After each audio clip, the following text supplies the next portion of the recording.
So as we sit here in Palm Springs, February 11th, 2020, it's easy to see that we're living in biblical times, and one in particular, the time before the flood that destroyed not just one part of the world, but the entire world.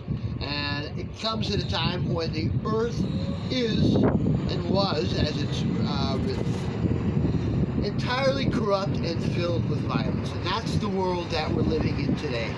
And to bring it back, to bring the prophecy home to the moment we're living in,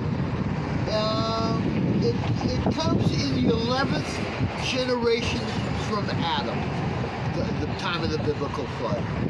And as the 11th age, or the 11th sign of the zodiac begins, we perhaps can make the comparison that it's Aquarius. God destroyed the world with a flood. Now he's going to bring Aquarius, which is the water bearer. And it's going to be, in my humble opinion, not a real flood, but a spiritual one.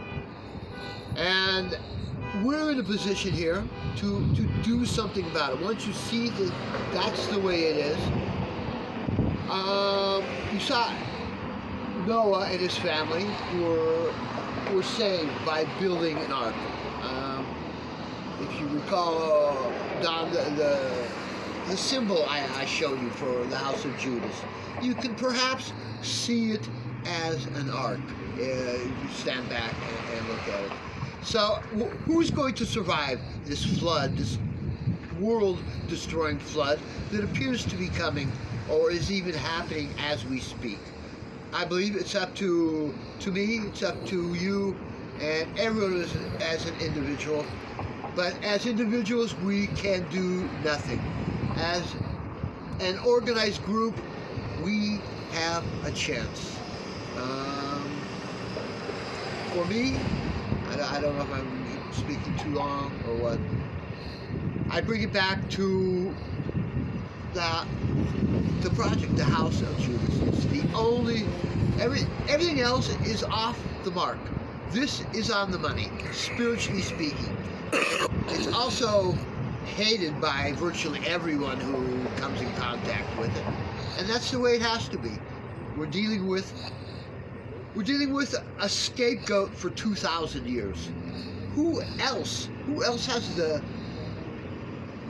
power to do anything? And by making this one, it's a real person, it's not a real person, it doesn't matter. The name has become everything. Judas, the most hated name on earth. He's the only one who's not in the world. He's in the world, but not part of the world. Everyone else is part of the world. He's the only outsider